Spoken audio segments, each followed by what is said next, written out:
Уважаемые абитуриенты, я рада приветствовать вас из стен нашего университета.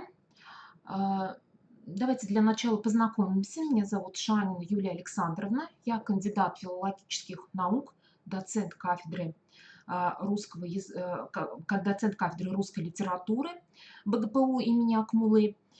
И сегодня наша с вами вот такая виртуальная заочная встреча связана с подготовкой к вступительному испытанию по программе магистратуре «Русский язык и литература в поликультурном пространстве». Я рада, что вы выбрали нашу программу. Она очень разноплановая, широкая, предполагается освоение очень интересного учебного плана, разнообразных дисциплин, которые являются на сегодняшний день очень актуальными. А, И чтобы стать полноценными магистрантами, студентами нашего университета, необходимо вот пройти это вступительное испытание, о котором мы сегодня с вами будем говорить. Ну вот давайте мы приступим к нашей работе. А, Наша консультация с вами, к сожалению, проходит в таком дистанционном формате, и вы знаете, что и сама программа предполагает использование дистанционного формата обучения, но в смешанном очном, таком заочном виде. Но пока дистанционная форма преобладает в силу сложившихся обстоятельств. Но я надеюсь, что ситуация исправится, и мы все-таки с вами встретимся в очном режиме. Но вот пока наша с вами работа протекает в таком виде. Внимательно прослушайте, пожалуйста, консультацию. И в конце, в завершении, я дам свои контактные данные. И по итогам консультации буду ожидать ваших писем, вопросов, на которые я обязательно отвечу. Постараюсь исчерпывающе ответить, но прежде чем задавать вопрос, пожалуйста, внимательно прослушайте все то, что я скажу вот в рамках данной консультации, потому что многие из вопросов я попыталась, так сказать, предупредить, что ли, да, и поэтому общую информацию, ну и нужно ее, конечно, внимательно прослушать, чтобы следовать вот в дальнейшем вот этому алгоритму, да, потому что дистанционные форматы экзамена также предполагает такую собранность, дисциплинированность, да, потому что вернуться, так сказать, ну, нельзя, что ли, время экзамена очень ограничено, вот переспросить, что-то уточнить тоже нет возможности во время экзамена. Поэтому вот предварительно всю вот эту процедуру, которая вам предстоит, внимательно как бы прослушайте, представьте ее себе, вот для того, чтобы каких-то не было технических, что ли, ошибок, которые бы не позволили вам успешно сдать экзамен. Ну и сама консультация, она будет касаться как технических вопросов, так и содержательных. Итак, форма экзамена. Согласно программе вступительных испытаний, которая представлена на сайте нашего университета в разделе «Приемная кампания», сказано, что вступительные испытания проводятся в формате экзаменационного тестирования с учетом портфолио. В этом году дата проведения экзамена 16 августа 2021 года. Вы сдаете экзамены с 10 до 20 часов, то есть в этот промежуток времени вы должны войти в систему и начать тестирование. Понятно, что в систему вы не можете войти в 19:00, потому что в этом случае вы не успеете завершить тестирование, да, поэтому, конечно, нужно зайти пораньше, да, для того, чтобы у вас было время для прохождения вот этих всех испытаний, да, и чтобы было время разобраться с самой системой, например, разместить портфолио, да, поэтому поздно заходить не нужно, нужно как можно раньше как бы воспользоваться самым, ну, длительным, что ли, промежутком времени, да, для работы в в системе и сдачи экзамена. Есть также резервный день, он традиционно дается для сдачи экзамена на случай каких-то непредвиденных обстоятельств, по которым вы вот 16 августа не можете сдать экзамен. Также с 10 до 8 часов. В портфолио учитываются средняя оценка в дипломе об образовании, удостоверение о повышении квалификации, сертификаты, подтверждающие участие в методических семинарах, профессиональных конкурсах, конференциях. В этом случае можно предоставить либо сертификат, либо программу мероприятия, научные публикации. Они подтверждаются предоставлением тоже сканированных копий и, возможно, ссылка, если у вас в Ринце размещена публикация, да, то можно сделать скриншот и приложить его тоже вот к своему портфолио. Либо можно представить справку из редакции о том, что вот статья представлена к публикации и будет в ближайшее время выйдет из печати в ближайшее время. Также методические разработки и другие профессиональные достижения. Но если среди наших абитуриентов есть уже работающие учителя, то, в общем-то, все, думаю, для вас такое знакомое. Ну, бывшим студентам, которые сейчас поступают в магистратуру, тоже новым, я не думаю, здесь что-то является или сложность представляет, потому что каждые полгода студенты подают на повышенную стипендию академическую и тоже собирают вот все эти документы сейчас в электронном виде. Порядок проведения тестового испытания. До экзамена на почту вы получите логин и пароль для входа в систему экзамена. В том случае, если вы не получили накануне экзамена логина и пароля, то вам необходимо проверить папку «Спам» в вашей почте, либо обратиться в приемную комиссию, но если вы корректную дали почту, да, во время регистрации, подачи документов, то, конечно, письмо вы обязательно получите, но прежде чем, значит, обращаться в нашу комиссию, нужно все-таки очень внимательно посмотреть все то, что вам пришло на почту, в том числе и в папке «Спам». Часто мы об этом забываем, и какая-то корреспонденция может таким образом потеряться.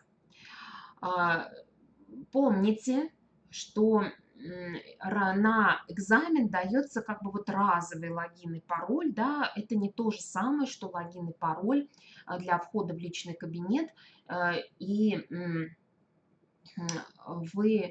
это временный пароль, да, временный пароль.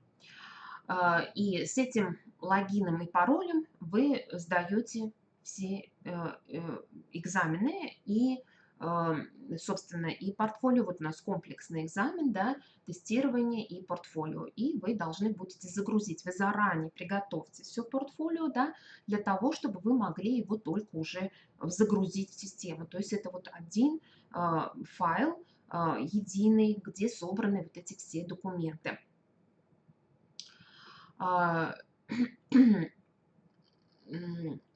Вы должны зайти в личный кабинет, затем в расписание вступительных испытаний, и справа будет кнопка «Сдать онлайн экзамен», и вы нажимаете на нее, вводите логин и пароль, который вы получили, и начинаете тестирование. Ну, еще раз повторяю, что лучше, конечно, войти в систему заранее, да, то есть не ждать вечера, а с началом экзамена приступить к испытанию. И как только вы нажали «Начать тестирование», с этого времени идет отсчет времени. И то есть, если вам нужно как-то время сориентироваться, да, с тестированием, то и в самой системе лучше вот это сделать заранее, да, то есть вот перед тем, как начать тестирование, приготовить себе таймер, еще что-то, для того, чтобы потом не отвлекаться. Только одна попытка дается на сдачу теста, вы не сможете пройти тестирование повторно. А, И м, а, то есть, ну и вот опять же, самое позднее время входа — это 1 час. Всего на сдачу теста у вас 1 час. Будет 1 час. Ну, собственно, 20 вопросов — это вполне, так сказать, ну, время достаточное для того, чтобы уместиться, уложиться в него, успешно уложиться, еще перепроверить, да, все то, что вы написали. Поэтому вот а, этим часом ограничьтесь.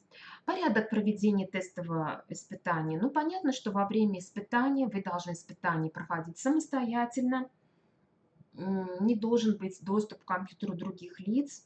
Нельзя использовать учебную и справочную литературу, нельзя искать информацию в сети интернет, открывать дополнительные окна и использовать любые другие мобильные устройства для того, чтобы вот проходить вступительное испытание.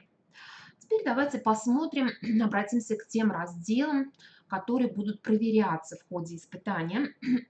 И я бы здесь хотела подчеркнуть специфику магистерской подготовки. Да? Магистерская подготовка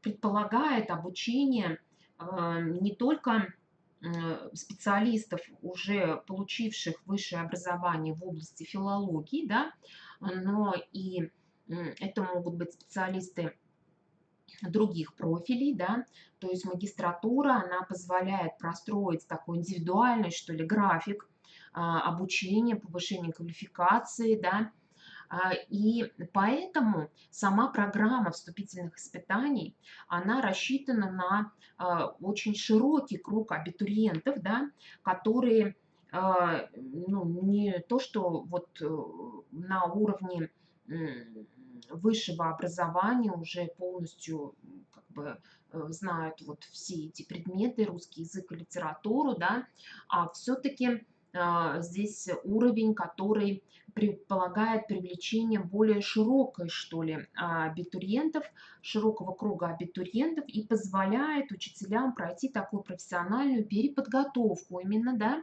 в этой области.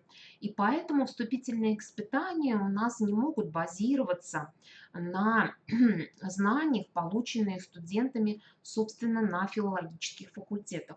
Хотя по самой предметной подготовки программа, она соответствует уровню магистратуры, несомненно, и это новая ступень будет даже для тех, кто уже имеет глубокое вот такое высшее филологическое образование, уровня бакалавриата. Все равно, конечно, сами дисциплины, они именно дальше продвигают, что ли, в плане получения компетенций новых, умений, знаний, навыков наших магистрантов. Но вступительные испытания вот позволяют, что ли, приступить к обучению с такими знаниями остаточными, что ли, да, в области филологии. Ну и спустя, что ли, годы, да, потому что часто на магистерские программы, особенно на заочные, да, уже поступают коллеги, которые уже имеют значительный педагогический стаж, да, но вот испытывают потребность в повышении квалификации. Ну, собственно, в любой педагогической сфере она постоянно требуется. И это вот получается, что сами магистранты — это такой очень широкий круг лиц, поэтому здесь и сама программа, она вступительных испытаний, разделы, что ли, которые будут проверяться, они не узколингвистические или не узколитературоведческие. Поступающие в магистратуру должны знать изобразительно-выразительные средства художественного языка, стихотворные размеры, основные литературные направления, роды, жанры литературы, ключевые произведения русской классики. В основном это хрестоматийные тексты, ключевые произведения. Это тексты, которые входят в основном в предполагаются в обучении в школьной программе, но, конечно, затрагивают и внеклассные вот эти перечень текстов, да. Ну, в общем, эти те тексты, которые принято называть именно хрестоматийными, да. Также необходимо иметь навыки анализа, интерпретации литературного текста а, и владеть навыками литературоведческого анализа, да. То есть интерпретация связана с выявлением идейного содержания, литературоведческий анализ уже с применением определенных методик.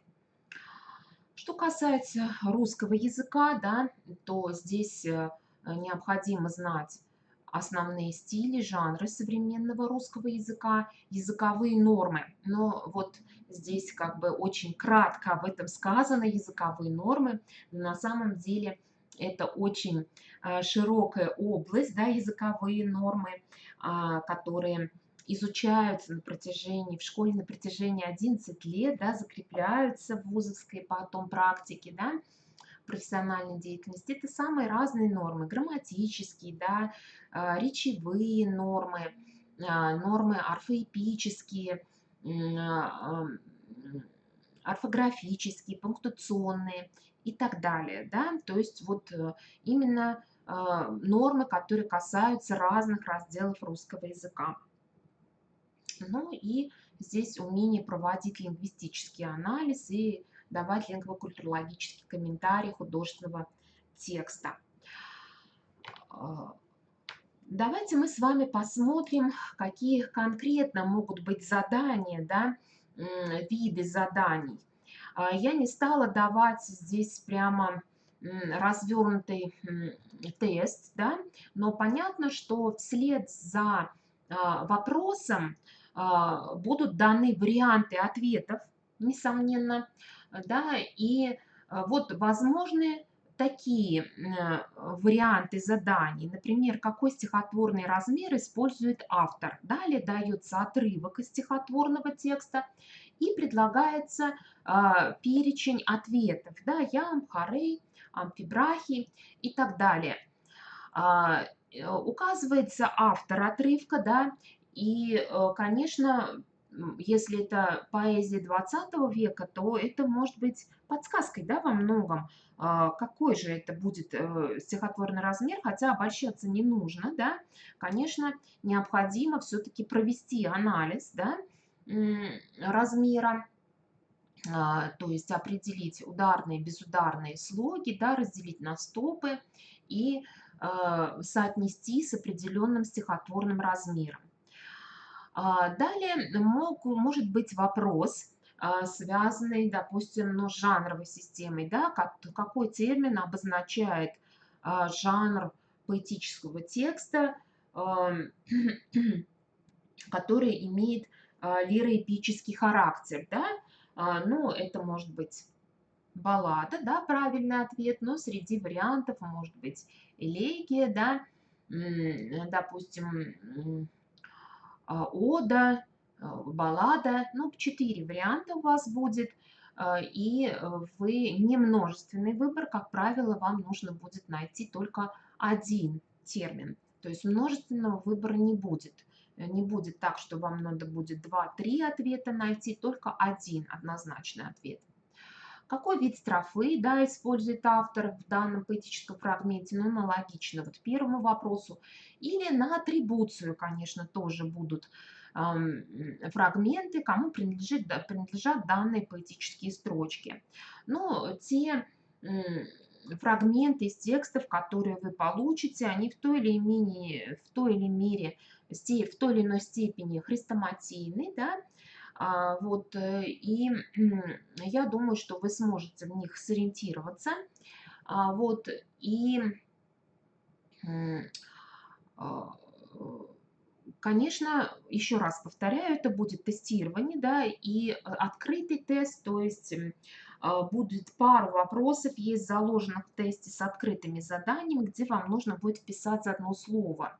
Это будет дано определение, и вам нужно будет назвать вот этот тот или иной термин, и будьте внимательны, не допустите просто орфографической ошибки, да, вот в том, что вы будете печатать, но эти вопросы единичные, я бы хотела подчеркнуть. Может быть, один вопрос вам такой попадется, а он может даже и не выпасть, потому что вариантов много, вопросов, и они системой будут вам выбраны именно для вас, да, отобраны системой. А, И не факт, что вот вам такой вопрос попадется. Но много будет вопросов тоже атрибуции не только по поэтическим строчкам, но и по названию произведения, да, или, допустим, кто из русских писателей обращался к крестьянской теме, да, понятно, что вот Некрасов, да, то есть это вот такие задания, они достаточно, что ли, еще раз подчеркну, хрестоматийные, да. Ну, более подробно я представила здесь виды заданий по русскому языку. Здесь я тоже дала только сами задания, без вариантов, ответов. Как правило, будет задание, к нему предложение к этому заданию или перечень слов, которые будут среди которых или работая с которыми, да, вы должны будете дать правильный ответ.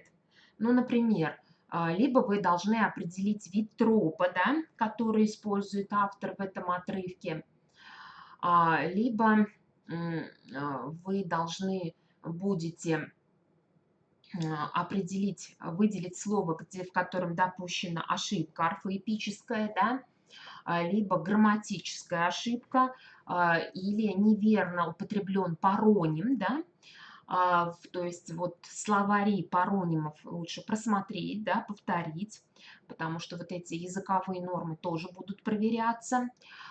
В предложениях вам необходимо будет либо квалифицировать грамматическую ошибку, то есть будет дано предложение и перечислены виды ошибок.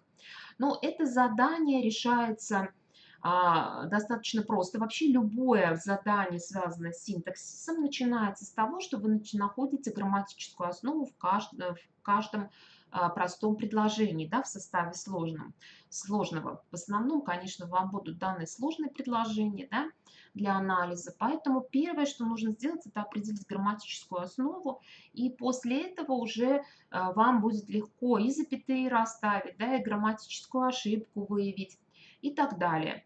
Ну и соотнести вот вид грамматической ошибки, то есть если это касается, допустим, употребления депричастного оборота, значит нужно соотнести, есть ли, вот если среди вариантов ответа неверное употребление депричастного оборота, вам нужно еще раз перечитать предложение, посмотреть, а есть ли там вообще депричастный оборот, да, и вот таким вот методом исключения, что ли, работать над тестом.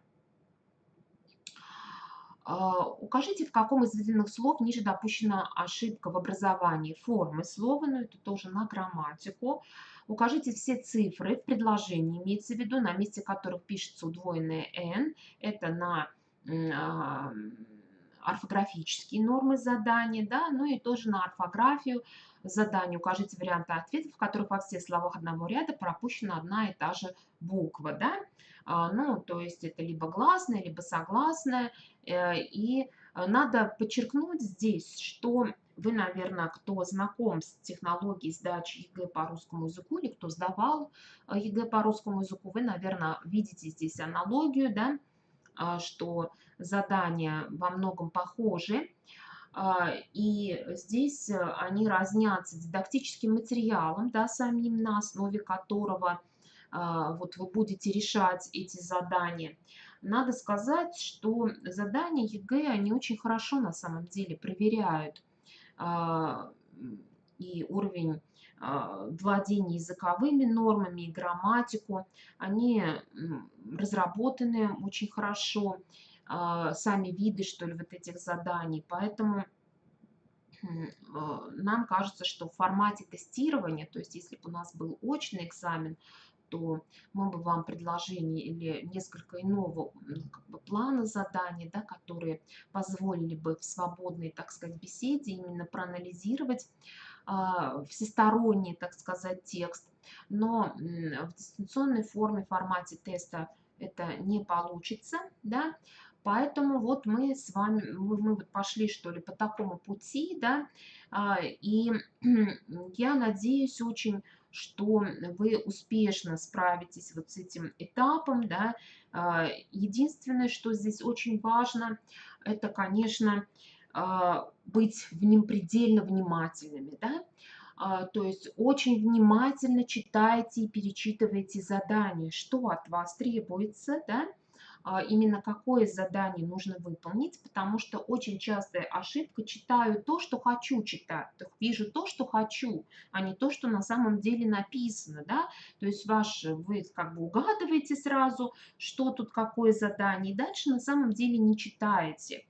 Поэтому время у вас будет, задания, они, еще раз повторюсь, такие, ну, хрестоматийные, и я думаю, что вам не составит труда вот пройти это тестирование. Но поскольку это магистерская программа, то помимо вот этих просто проверки знаний, конечно, тут очень важно и ваше портфолио будет играть существенную, что ли, роль, да.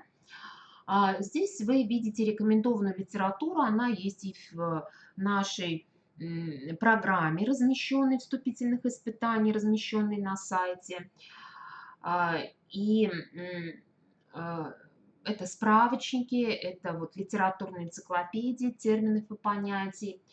Ну, понятно, что сесть и просто читать справочник перед экзаменом сложно довольно-таки. Я предлагаю вам, хочу адресовать вас к сайтам ФИПИ, где есть уже задания, тестовые задания по русскому языку, да, ну и, собственно, по литературе, потому что если вы будете их решать на 5, так сказать, ну, отлично, то вы справитесь с вступительным испытанием. И просто решать в каком плане, не просто вот тесты решать, да, а разбирать их, да, то есть если вы обнаруживаете, что вот с какими-то тестами вы не справляетесь, в этом случае вы обращаетесь уже к справочнику, энциклопедии и повторяете какие-то термины и понятия. Есть очень хорошее издание детской энциклопедии, вроде бы для магистрантов его вот в таком перечне сложно порекомендовать, да, но тем не менее она написана очень хорошей группой авторов. Это издание «Аванта Плюс», 2 тома энциклопедии, которая посвящена русской литературе, и там есть раздел как раз посвященный литературным терминам и понятиям. Он очень ясно написан, его и в методической точке зрения, как дидактический материал в школе очень хорошо использовать. Ну и чтобы, то есть с научной точки зрения, там все термины очень как бы ясно даны, да, и для того, чтобы пройти вот это вступительное испытание, в общем-то, этого уровня достаточно. Но я бы призвала вас обращаться все-таки к учебной литературе, да, а не к разрозненным материалам, которые представлены на различных сайтах по подготовке к ЕГЭ, да, потому что иногда бывает не совсем достоверный материал представлен, вот, и все-таки вот к учебным изданиям, да, академическим изданиям обратиться, рекомендованным изданиям, и вспомнить основные произведения русской литературы, хрестоматийные, да, историю русской литературы. Ну, собственно говоря, можно взять учебник по истории русской литературы, тоже библиографический словарь, он прекрасный, очень хороший, и им можно, несомненно, воспользоваться, вот этот русский писатели, об отдельных персоналиях почитать, вспомнить. Там он чем хорош? Там перечислены все произведения, да, именно вот такие сведения даны, которые необходимы именно во время тестирования. Ну что же, на этом наша консультация подходит к завершению. Я на последнем вот здесь слайде еще раз даю вам свои данные. И жду ваших вопросов по указанному адресу e-mail. Ну, постараюсь на них оперативно ответить, на ваши вопросы. Вот до экзамена пишите, но старайтесь как-то вот сформулировать вопросы, да, понятно, четко, потому что вот этот вот формат, если бы мы с вами устно общались, немножечко бы это было по-другому. Но, собственно говоря, по приему мы тоже с вами на связи, да, в связи с приемной кампанией. Поэтому многое уже обсудили. Но все равно какие-то еще дополнительные вопросы, пожалуйста, адресуйте вот на этот e-mail, и я постараюсь на все эти вопросы ответить. Ну, что же, на этом наша консультация завершена. Я вам желаю успешного прохождения вступительного испытания. Убеждена, что таких провалов не будет, что вы все экзамен пройдете достаточно успешно для того, чтобы претендовать на места в магистратуре, да, бюджетные. И мы с вами уже встретимся в учебных аудиториях в рамках изучения тех или иных дисциплин. Ну, в общем, всего вам хорошего, успехов!